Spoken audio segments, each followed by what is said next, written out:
जय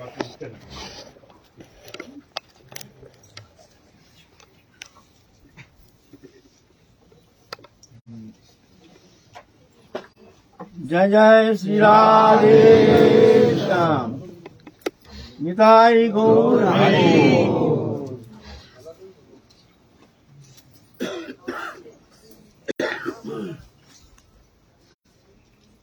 हमारे आलोच्य विषय चल रहा है भुवन मंगल, भुवन सुंदर, पतित पावन, प्रेम पुरुषोत्तम, अखिल रसामृत सिंधु श्री कृष्ण चैतन्य महाप्रभु के पावन जीवन चरित्र, उनकी जीवन गाथा आस्वादन करके थोड़ा वाणी को पवित्र करेंगे।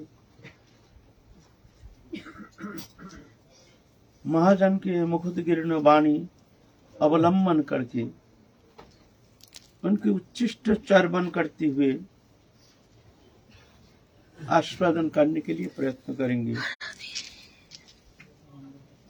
भगवत कथा ये तो मन बुद्धि के अगम्य है, चिन्मय है, दिव्य है, इंद्रियातीत है, गुणातीत है, लोकातीत है।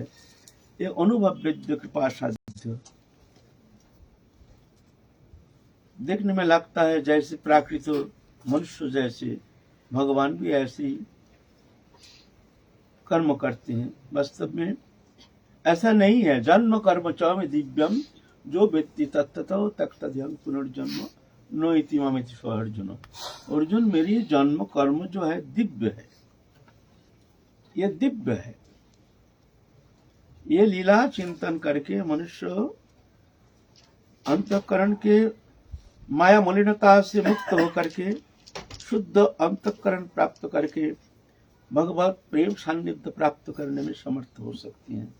उनकी लीला कथा ऐसे अमृतमयी कथा, तब कथामृतम तप्त जीवनम कवि भीड़ीतम कल्मषापहम श्रवण मंगलम श्रीमदाततम भुवि गृह्णन्ति ते भूरिदा जना। ये मंगलमय गाथा, मंगलमय कथा। भजन के 64 अंग है। उसके अंदर 9 प्रधान नवदा भक्ति, नवदा भक्ति के अंदर भी पंचांग प्रधान। सर्वश्रेष्ठ है हरिनाम, लेकिन हरिनाम छोड़ करके एक अंग ऐसे है जो सबसे सरल सहजतम अंग है, वो है हरि कथा श्रवण। इसमें कोई कष्ट नहीं, कोई परिश्रम नहीं, कोई वस्तु की आवश्यकता है नहीं। सिर्फ श्रवण के माध्यम से शब्द अंतर जगत में प्रवेश करके उस अंतःकरण को शुद्ध करके भक्ति भाव उत्पन्न करने में समर्थ है। ये हरि कथा श्रवण मात्र ही, श्रवण मंगलम, श्रवण से ही मंगल होता है। कुछ नहीं, सिर्फ श्रवण करो। और जितना अंग है उसमें तुमको कुछ ना कुछ करना पड़ेगा। कीर्तन करने के लिए साजा वाजा चाहिए, उच्चारण करना पड़ेगा, और भी कुछ भी करो। पूजा के लिए कितना वस्तु सामग्री चाहिए, तुलसी चाहिए, सब है। शरण के लिए मन को लगाओ, मन को चिंतन में लगाओ। ध्यान धरना होता नहीं, मन भाग जाता है। लेकिन एकमात्र ये श्रवण अंग है। बस सिर्फ मन को सिर्फ भगवत कथा में लगा के चुपचाप बैठे रहो। हाँ, मन को लगाना है, इतना तो करना पड़ेगा बस।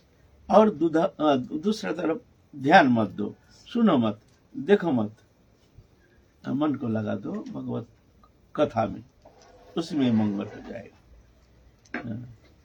तो ऐसे मंगलमयी कथा, महाप्रभु की चिन्मय दिव्य कथा, उनकी अपूर्व लीला कथा जो कि प्रातस्मरणीय है। गौरीय भक्त वृंद सब उनकी लीला कथा, उनकी लीला चिंतन करते हैं। लीला में एक प्रधानता है गौर लीला चिंतन, जैसे दिव्य लीला है। तो हम लोग जन्म से लेकर आलोचना करते हुए आ रहे हैं। अब नवद्वीप लीला समाप्त हो गए हैं। अब महाप्रभु संन्यास लेकर आए हैं नीलाचल में। महाप्रभु के संन्यास लीला 2 पार्ट है, महाप्रभु के जीवन चरित्र के 2 पार्ट है। एक है नवद्वीप लीला, एक है संन्यास लीला। नवद्वीप लीला में महाप्रभु गौरांग नाम है, विश्वम्भर नाम है, निमाई पंडित है, और संन्यास लीला में महाप्रभु श्री कृष्ण चैतन्य महाप्रभु नाम से प्रसिद्ध है। बोलो बाबा, हमारे ये चिंतन पद्धति में दोनों लीला का चिंतन युगपत चलता है। हाँ, दोनों लीला पद्धति में युगपत चलता है। कैसे बाबा? एक जैसे गौर लीला में चिंतन में चित्त तो एक लीला में ही आवेशित रहे, तो एक ही चित्त में दोनों लीला कैसे आवेशित रह सकता है? हाँ, ऐसे हैं। जब महाप्रभु के लीला चिंतन करते हैं, नित्य लीला में महाप्रभु के एक नित्य धाम है। जैसे राधा कृष्ण जुगल उपासना गोलोक धाम है, नित्य गोलोक धाम है, ऐसे महाप्रभु के एक नित्य धाम है। वो नित्य गोलोक धाम में ही एक प्रकोष्ठ है। गोलोक धाम कैसे है? गोलोक धाम है सहस्रदल कमल जैसे, सहस्रदल कमल जैसे गोलोक धाम, सर्वोपरि गोलोक धाम। उसके बीच में जो कमल बोल के जो कर्णिका होता है ना, ऐसा गोलोक धाम में एक कर्णिका जैसे है। उस कर्णिका में अनंत प्रकोष्ठ है, अनंत परकोठा है, अनंत, और हर प्रकोष्ठ अनंत है। अनंत प्रकोष्ठ है और हर प्रकोष्ठ अनंत है। अनंत लीला जो ज्यादातर हम लोग तर्क वितर्क करते हैं ना, कोई कुछ लीला करते हैं, कोई लीला करते हैं। जैसे हरिदासी संप्रदाय में वहाँ अकेली सिर्फ ललिता सखी है ना, और निकुंज शिवा बस निकुंज लीला करते, उसमें अष्टजाम लीला होती है। हमारे उपासना में अष्ट सखी है प्रधाना, ललिता विशाखा चित्रा इंदुलेखा चंपकलता रंगदेवी तुम्बदेवी सुदेवी, है ना। वहाँ मंजरी, वहाँ सखी बगैर और कोई सेवा है नहीं। हमारे यहाँ अष्ट मंजरी है। सखी प्रकरण भी हमारे काय प्रकार सखी है? सपक्षा, विपक्षा, सुहृद पक्षा, तटस्थ पक्षा। सखी, प्रिय सखी, प्रिय नर्म सखी, प्राण सखी, नित्य सखी, पंचविध सखी प्रकरण है। हमारे लीला के जो विस्तार है बहुत बहुमुखी लीला है। मतलब ये कैसे संभवतः वो सत्य है, नहीं सत्य है। वहां तो राधा रानी कुंज में ही रहती हैं।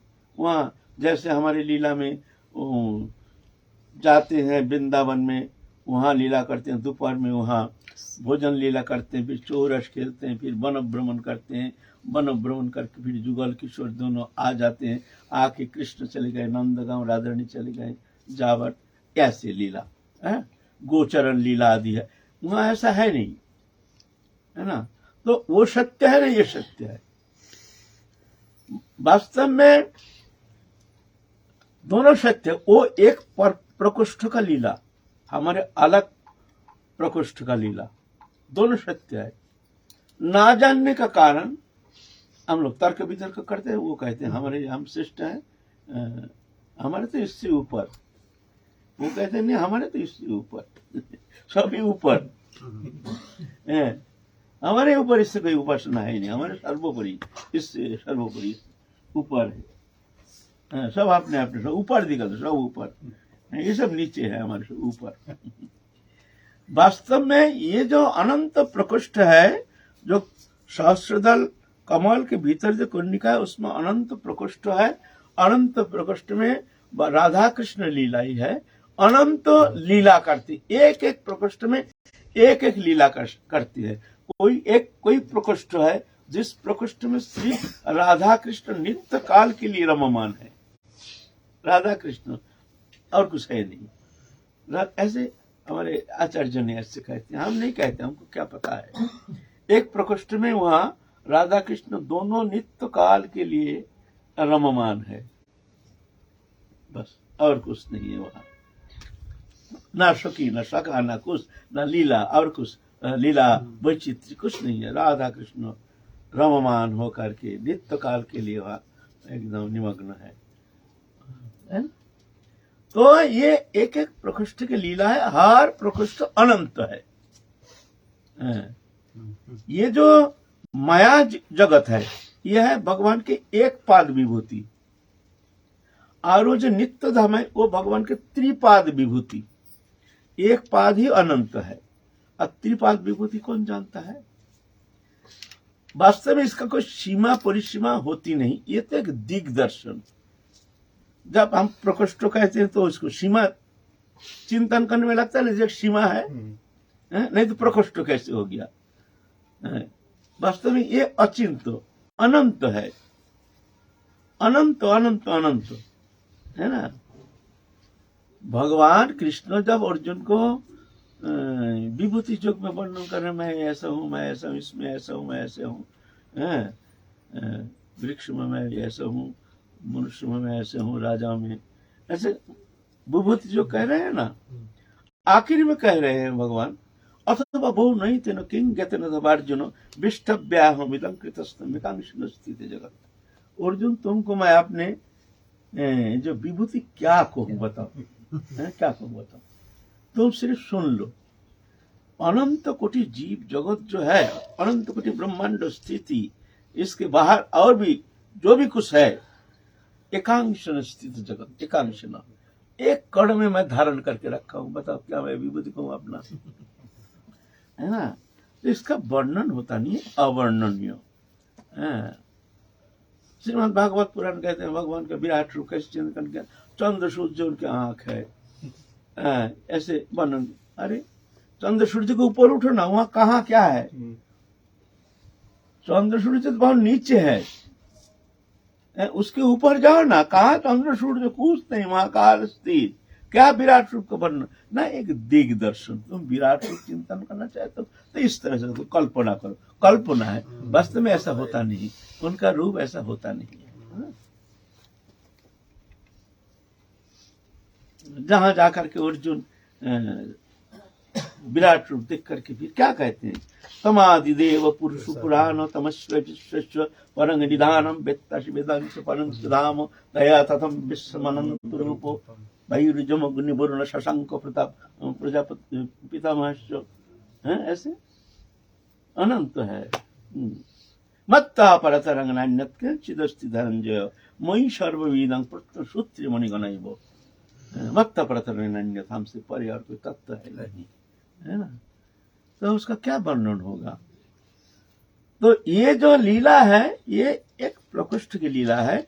ऐसा ही उस कमल दल जो विश्व में करने का है, उसमें एक प्रकोष्ठ है महाप्रभु की लीला, नित्य लीला, नित्य धाम में। वो महाप्रभु के वो जो स्वरूप है, दिव्य स्वरूप, सच्चिदानंद स्वरूप, वो स्वरूप एकमात्र राय रामानंद को दिखाया और किसी को दिखाया नहीं। नवद्वीप लीला में और किसी को वो स्वरूप दिखाया नहीं। जब विद्यानगर में गए हैं, सार्वभौम भट्टाचार्य के अनुरोध से जब महाप्रभु गए हैं विद्यानगर, जाऊंगा राय रामानंद से मिलना, हमारे परम भक्त है, उनसे मिलो जाकर के। परम भक्त है, हमको पता नहीं था, तुम्हारे संग से हमको ज्ञान हुआ जो भक्ति मार्ग क्या होता है। अब जान करके हमको पता चला जो राय रामानंद कोई साधारण नहीं है, असाधारण एक माधुर्य उपासक रसिक भक्त है। तुम जाके उनसे मिलना। तो महाप्रभु जाकर के राय रामानंद से मिले। तो उस समय आखिर में महाप्रभु दिखा रहे हैं रसराज महाभाव तू एक रूप।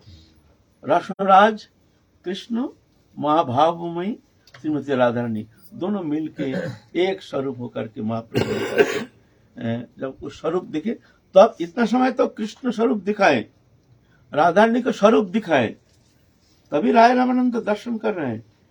जब मैं दिख रहा हूं तो एक कभी दिखते हैं कृष्ण और कभी दिखते हैं ऐसे एक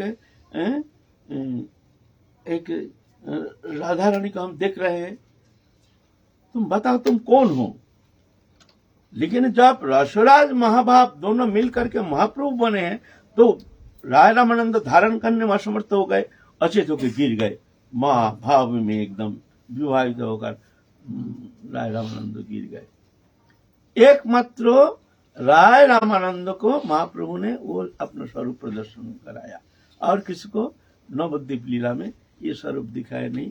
और एक जन को दिखाया था अपना हाथ का एक छटा, सब नहीं, पूरा एक हाथ का छटा। विजय आखरिया नाम के एक लिखते थे महाप्रभु का कथा आदि।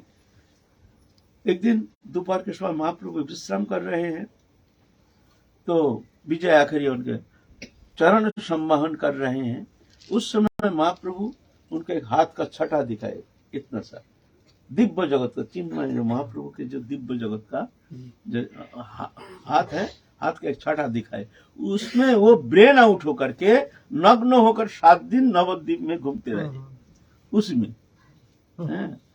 तो वो दिव्य चित जगत के जो महाप्रभु स्वरूप है वो अचिंत है, एक स्वरूप है, उसी का ही चिंतन करते हैं, है ना। जब नवद्वीप लीला चिंतन करते हैं, चिंतन करके महाप्रभु के सानिध्य में जाकर के चिंतन करते करते महाप्रभु राधा कृष्ण जुगल लीला में, दिव्य लीला में निमग्न हो जाते। तभी साधक जो हैं वो भी नित्य लीला में डूब जाते हैं, वहां जाके मंदिर स्वरूप प्राप्त करके वहां वो नित्य लीला में, राधा कृष्ण जुगल लीला में जाकर के वो नित्य वो आस्वादन करते हैं। ये है हमारे नवद्वीप लीला और वृंदावन लीला, जुगपथ चलता रहता है ना। उनकी संग संगी बस जब भावाविष्ट होकर वृंदावन लीला में प्रवेश करती है। प्रथम नवद्वीप लीला, नवद्वीप लीला महाप्रभु के सानिध्य में आकर के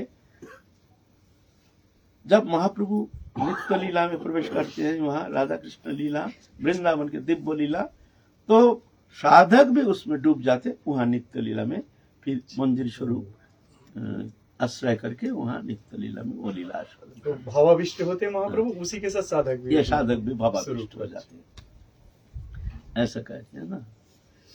तो महाप्रभु आप चल रहे हैं जगन्नाथपुरी की ओर, चलते चलते आए हैं, उन्मत्त दशा, हरि नाम कीर्तन करते करते उन्मत्त भाव प्राप्त होकर के महाप्रभु आए हैं जगन्नाथ दर्शन के लिए। जगन्नाथ दर्शन मात्र से ही एकदम भावाविष्ट होकर के वहां गिर पड़ेगा, अचेत होकर के, भावाविष्ट होकर के। इसको कहते हैं प्रलय। अश्रुकंप पुलक शेत वैवर्ण सरभंग स्तंभ मूर्छा प्रलय। एक प्रलय अवस्था जहां जाके सांस जो बंद हो जाता है, वहां रुई पकड़ने से भी, रुई देने से भी हिलता नहीं है। ये भगवान में ही होता है, मनुष्य में ऐसा प्रलय अवस्था, तो प्रलयकालीन जो अवस्था ये होता नहीं है, ये महाप्रभु में है। ऐसे जैसे शरीर में प्राण नहीं है, निष्प्राण हो गया है।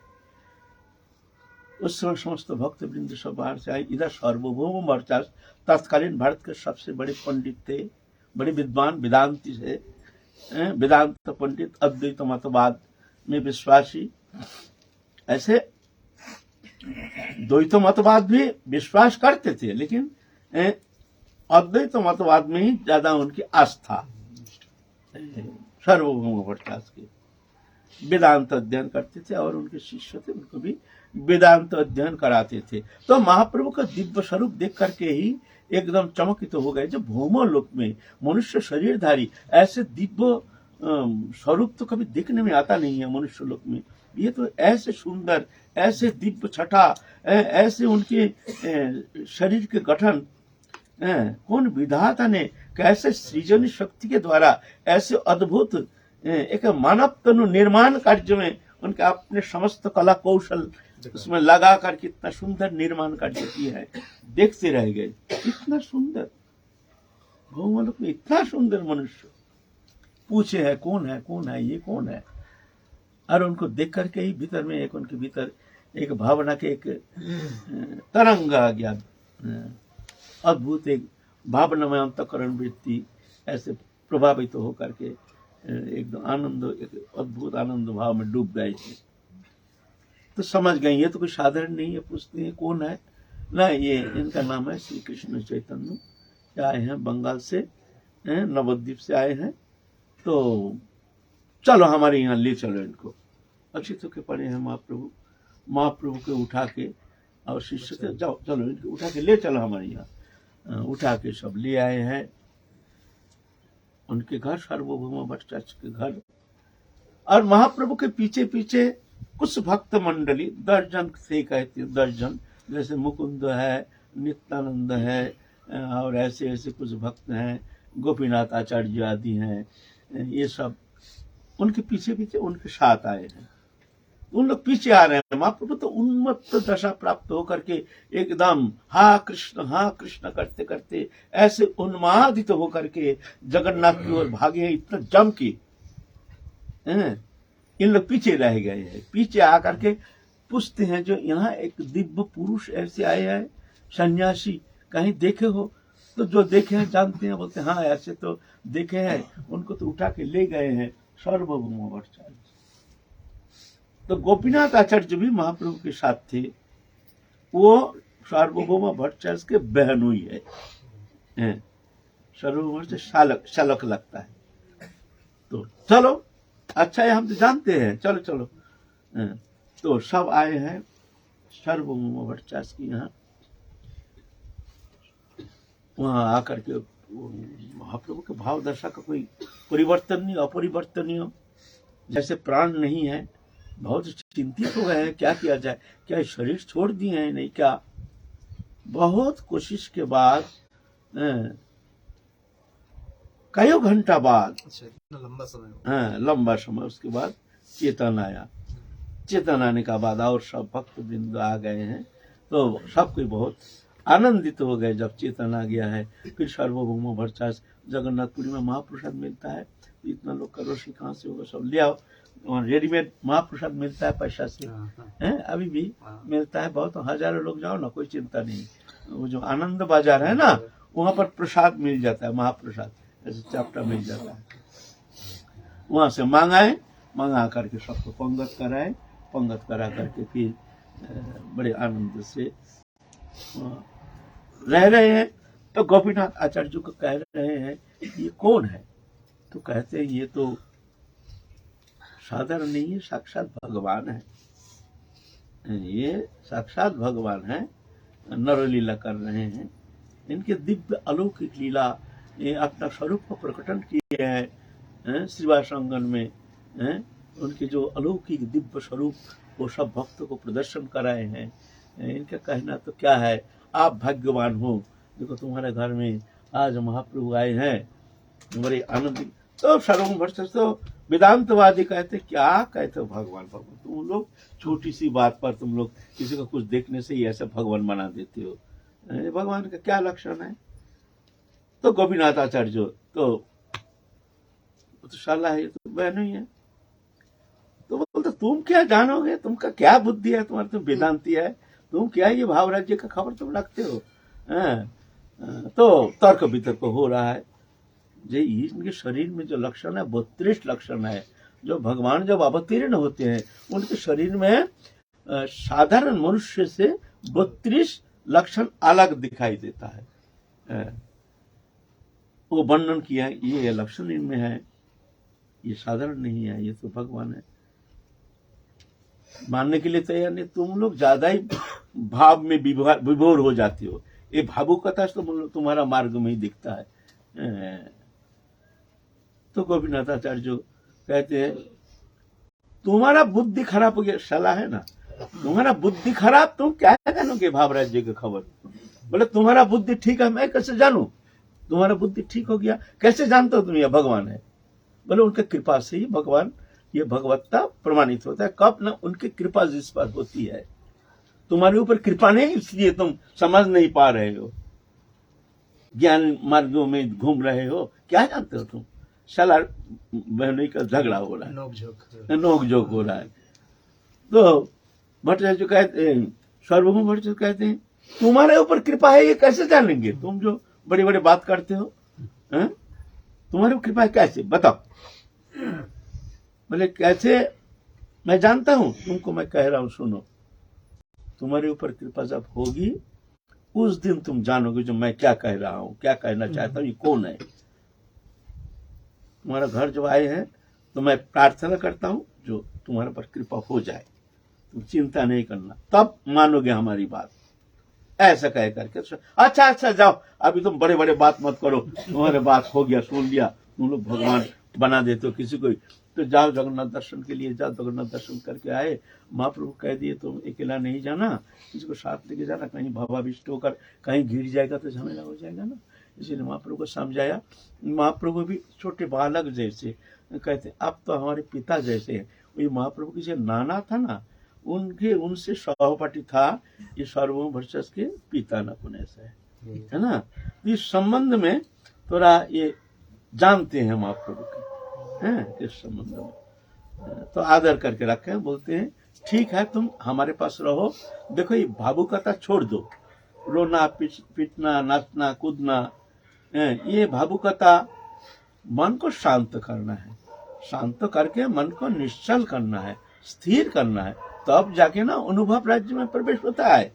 जहाँ चंचलता नाचना कूदना रोना, वो तो मन अशांत, तो अशांत मन में कहाँ वो प्रकाश है, दिव्य प्रकाश।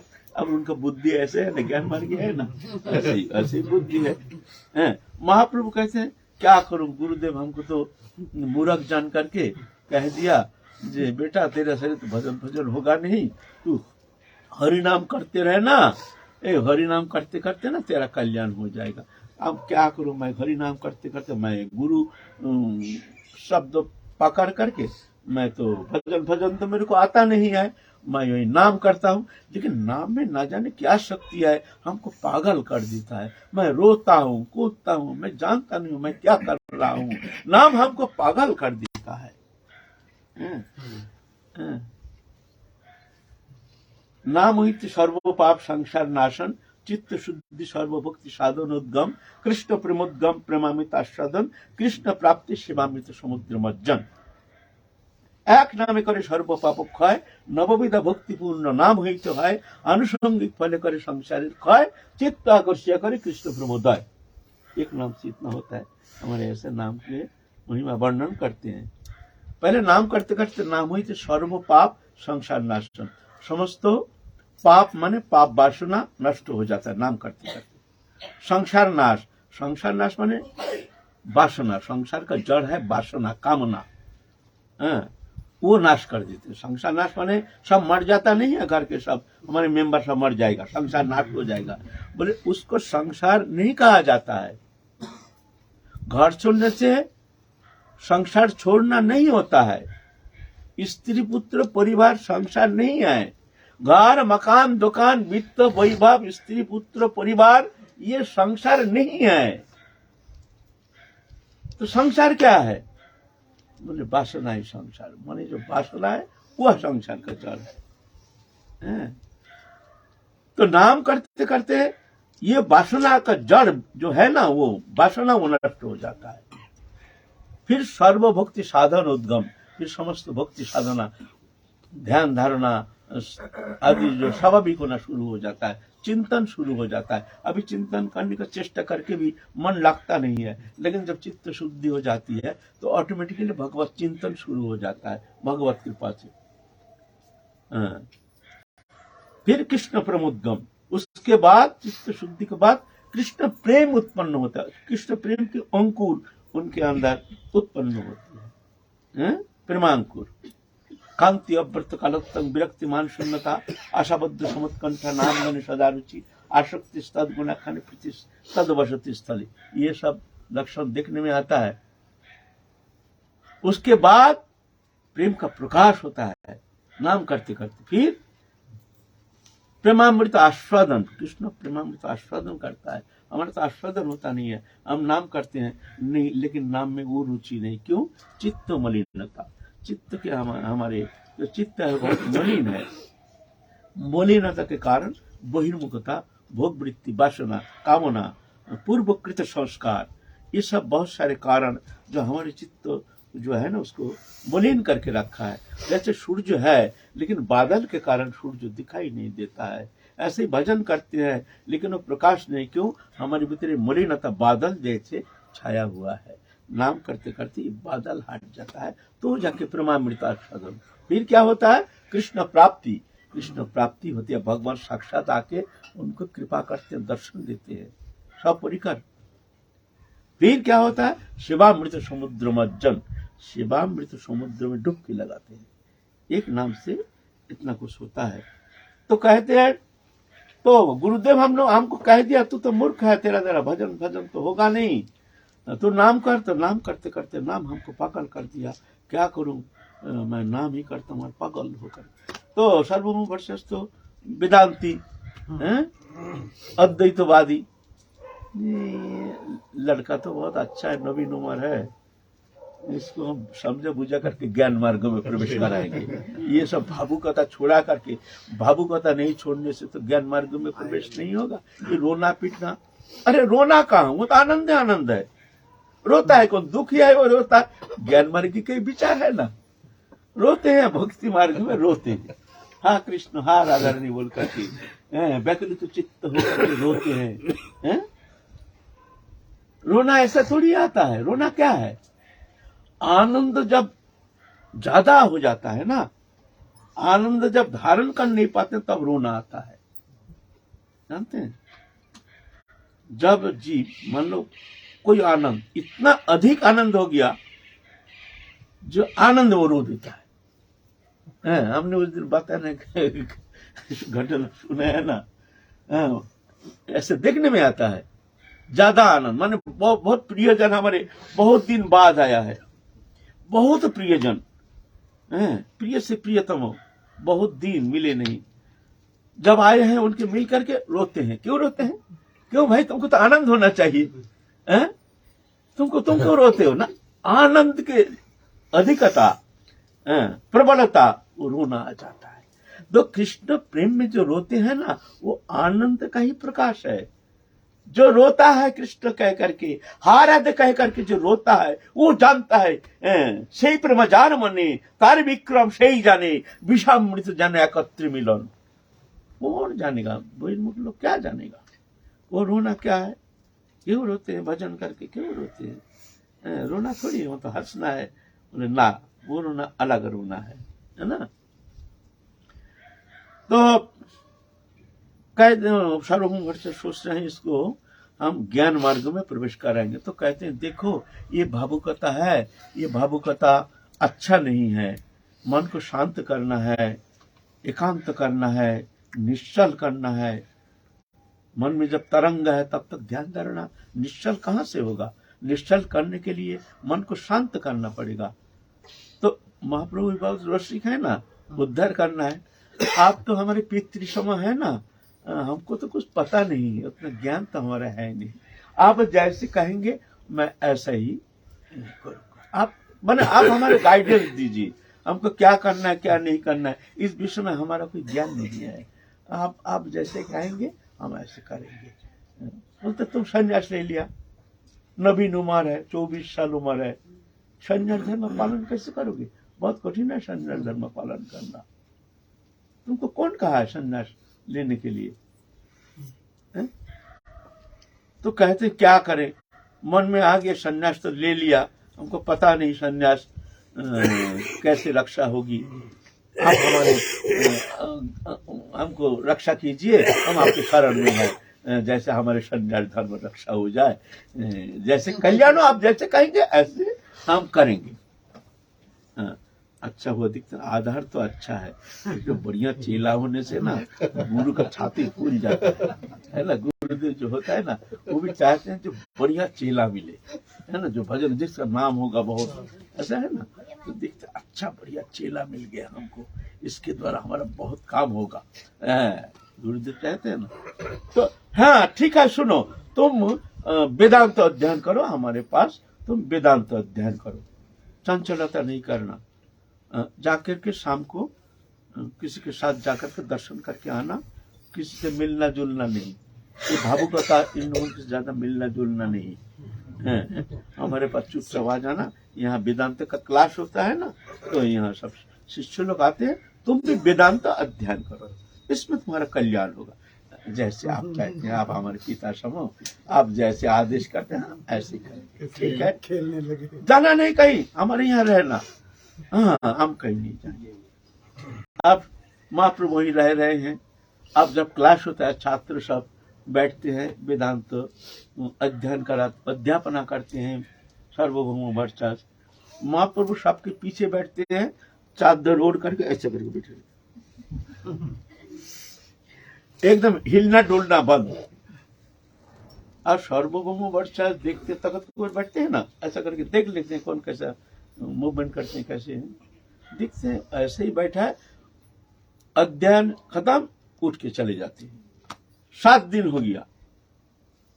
सर्वभौम से बोले ये कैसे छात्र है भाई, कुछ प्रश्न भी नहीं करता है, हाँ हूं नहीं करता है, ये क्या करता है भगवान जाने भाई, कैसे छात्र है, इसको मैं क्या शिक्षा दूं, उसको ज्ञान हो रहा कि नहीं, समझ रहा कि नहीं, तो भाई मैं कैसे इसको समझाऊं, मुश्किल है। एक दिन बुलाया, सुनो कृष्ण चैतन्य, सुनो आ जाओ। आज 7 दिन हो गया तुमको हम वेदांत अध्ययन करा रहे हैं,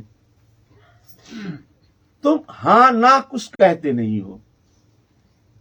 अरे भाई कुछ तो बोलो, समझ में आ रहा कि नहीं आ रहा, नहीं आ रहा तो हम तुमको समझाएंगे, आ रहा है तो बोलो तो हम समझेंगे, ना समझ रहा है तुम कुछ बोलते नहीं है। 7 दिन हो गया तो मैं तुमको कैसे पढ़ाऊं, तुम बताओ, तुम ही बताओ।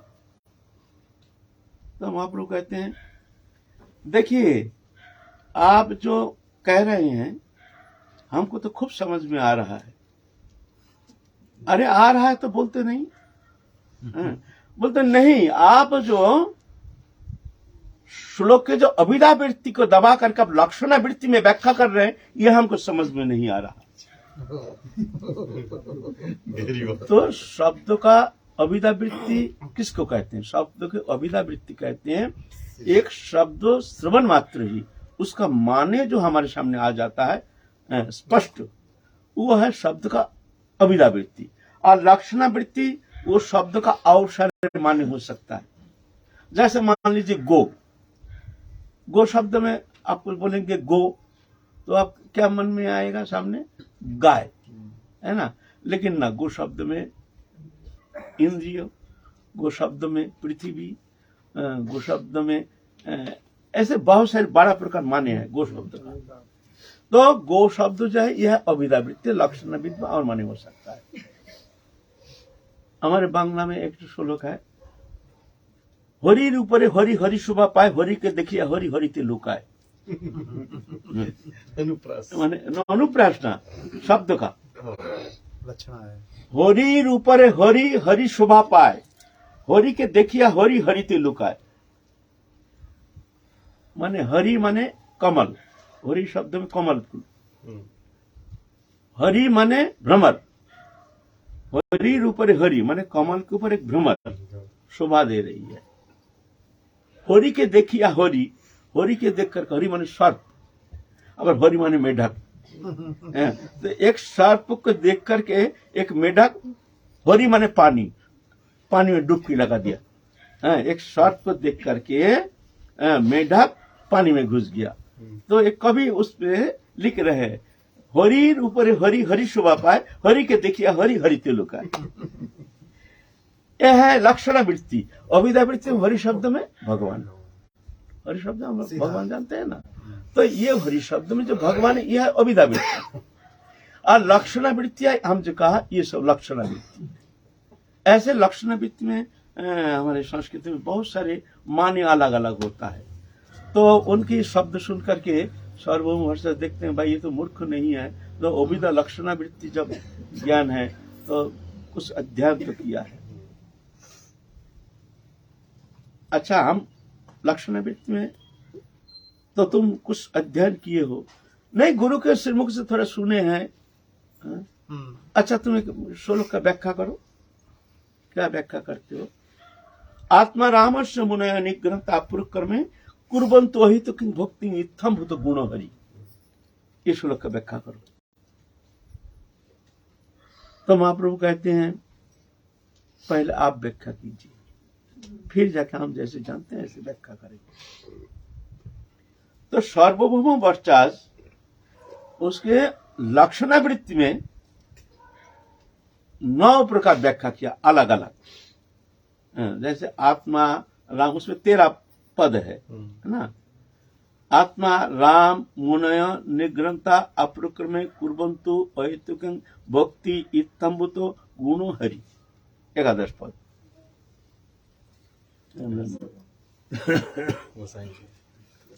है ना, 11 पद है। तो ऐसे ही एक एक शब्द का अलग अलग माने। हरि शब्द है आत्मा, आत्मा शब्द में मन, आत्मा शब्द में इंद्रिय, आत्मा शब्द में भगवान, आत्मा शब्द में जीवात्मा। ऐसे आत्मा शब्द का ही बड़ा प्रकार शब्द का माने है। आत्मा सिर्फ आत्मा, मुनयो ऐसे ही अलग अलग। तो लक्षणावृत्ति में सार्वभौम वर्चाज अलग अलग करके 9 प्रकार व्याख्या करके सुना दिया। ये श्लोक का आत्माराम श्लोक का आत्मा रामस्य मुनय निग्रंथ अप्रक्रमे कुर्वन्तु अहितिकं भक्ति मिथ्यम गुण हुई।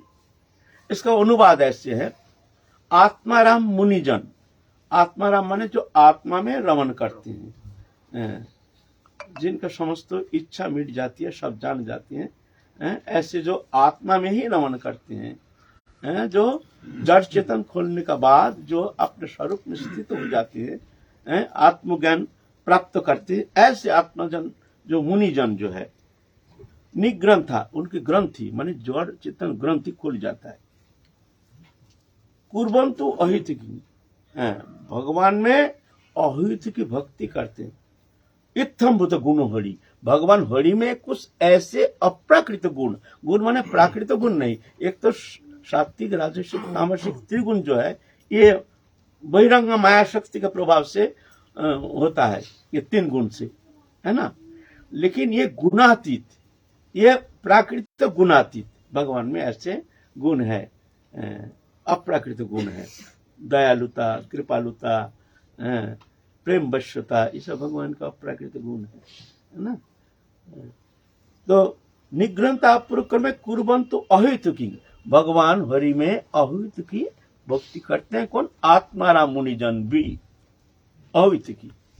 अहित की मैंने कुछ प्राप्ति की आशा नहीं, स्वाभाविक एक भगवत चरण में, भगवान के चरण में एक अहित की भक्ति प्राप्त करते हैं। कौन? जो भक्ति मार्ग अवलंबन करके, भक्ति देवी का आश्रय करके जो उपासना करते हैं, तो वो ही जान जाता है, नहीं तो सब नहीं।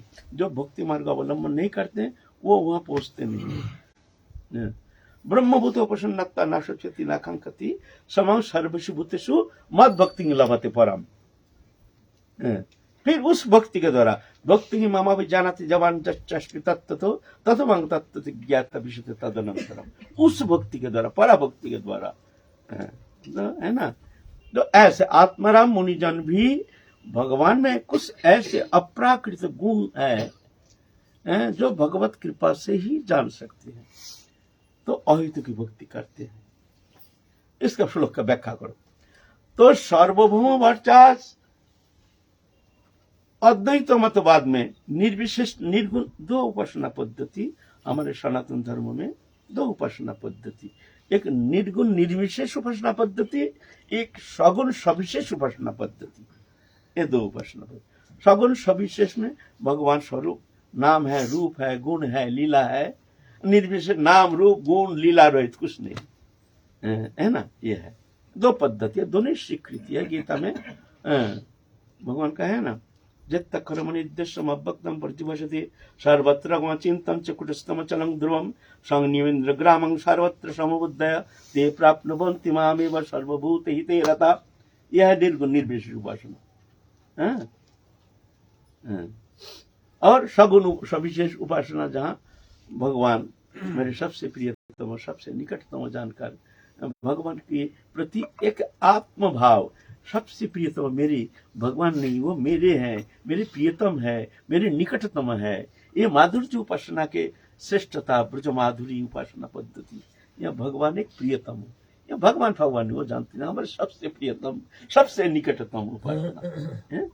इसलिए त्रिविध उपासना पद्धति, एक ज्ञान मार्ग ज्ञानमय प्रकाश, एक है ऐश्वर्यमय प्रकाश, भगवान विराट विभु अनंत, यह ऐश्वर्य प्रकाश। और है माधुर्य प्रकाश, जहां भगवान भगवत्ता भूल करके एक मनुष्य चित्त भगवान ऐसे लीला करते हैं, भगवान भक्त वश्यता स्वीकार करके भगवान भक्त के साथ ऐसे लीला करते हैं। सबसे प्रियतम, सबसे निकटतम ये वृंदावनी माधुर्य लीला उपासना पद्धति सबसे प्रियतम, इसका तो वर्णन होता नहीं है ना। तो ऐसे निर्गुण निर्विशेष उपासना पद्धति में सार्वभौम भट्टाचार्य अलग अलग करके 9 प्रकार व्याख्या किया। फिर बोले अब बोलो तुम। तो महाप्रभु बोलते हैं देखिए ये तो मनुष्य लोक में ऐसे विद्वान, ऐसी विद्वत्ता तो हमने कभी सुना नहीं। आप तो साक्षात बृहस्पति हैं, आपके श्रीमुख से हमने जो श्रवण किया, ऐसा तो मनुष्य लोक में तो हमारे नजर में तो ऐसा है नहीं। ठीक है, आप जब आदेश कर रहे हैं तो मैं भी सुनाऊं थोड़ा सा। तो भगवान सविशेष सगुण उपासना पद्धति, ये तो निर्विशेष में गया लक्षण वृत्ति के द्वारा, ये अभिधा वृत्ति लेकर के वो लक्षण वृत्ति में व्याख्या की है।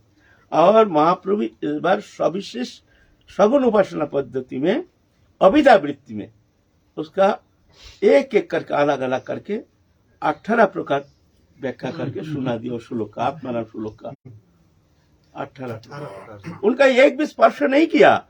सार्वभौम वर्चस्व का श्लोक का एक भी अर्थ स्पर्श नहीं किया, अलग संपूर्ण अलग सविशेष सगुण उपासना पद्धति माधुर्यमय प्रकाश, उसमें अलग अलग 18 प्रकार व्याख्या करके सुना दिया।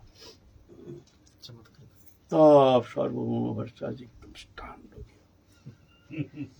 जी भौम लोक में क्या, दिव्य लोक में भी ऐसे वर्णन करने वाला मनुष्य तो दूर की बात है, शायद सरस्वती भी ऐसे व्याख्या नहीं कर सकती। कौन है पुरुष? हम जिसको एक साधारण बालक समझ करके, जिसको एक साधारण समझ करके हम उसको ज्ञान देना चाहते हैं, लेकिन ये तो साधारण नहीं है। कौन है ये? तो महाप्रभु तो जान गए हैं।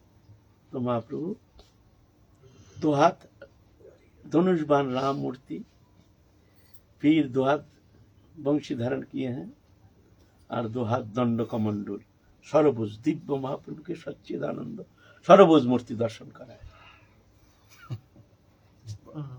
तब सर्वभुज मूर्ति दर्शन कराए, तब जाकर के अचेत होकर गिर गए सर्वभौम।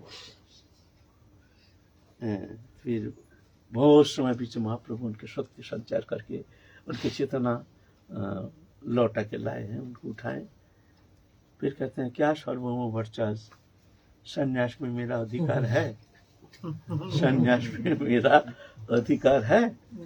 तब सार्वभौम भट्टाचार्य, प्रभु हम धन्य हो गए हैं, हम अंधकार में हम डूब रहे थे, विद्वत्ता अभिमान लेकर के हम अंधकार में ढूंढ रहे थे हैं?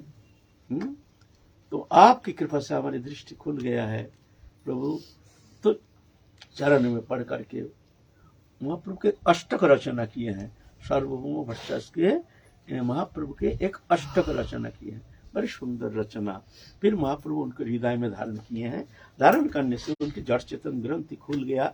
वो दिव्य भूमानंद अखिल आनंद सिंधु श्री कृष्ण चैतन्य महाप्रभु के स्पर्श पा करके उनके हृदय ग्रंथि खुल गया। दिव्य प्रेम जगत के वो छठा प्राप्त होकर के धन्य हो गए। फिर तो भक्ति मार्ग छोड़कर कुछ जानते ही नहीं हैं। तब भाव बदल गया, आप तो रो रहे हैं कृष्ण कृष्ण बोल के, राधे राधे बोल करके। तब गोपीनाथ आचार्य जी एक दिन देखते हैं, अरे हाँ भट्टाचार्य, ये क्या दशा तुम्हारा?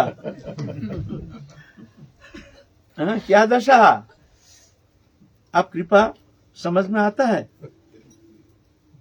तुम्हारी कृपा से संभव हुआ, नहीं तो हम तो ये अभिमानी दाम्भिक, हम तो यहाँ अंधकार में पड़े रहे थे, तुम्हारी कृपा से हमको मिला है। तो ऐसे महाप्रभु सार्वभौम भट्टाचार्य को उद्धार किए हैं।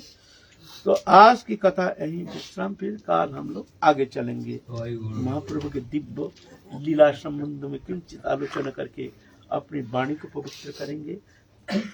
तत्सहित अपने हृदय का निर्मलीकरण करने का एक सुंदर मौका उनकी कथा श्रवण कथा कीर्तन के माध्यम करके हम आगे चलेंगे। जय जय श्री राम।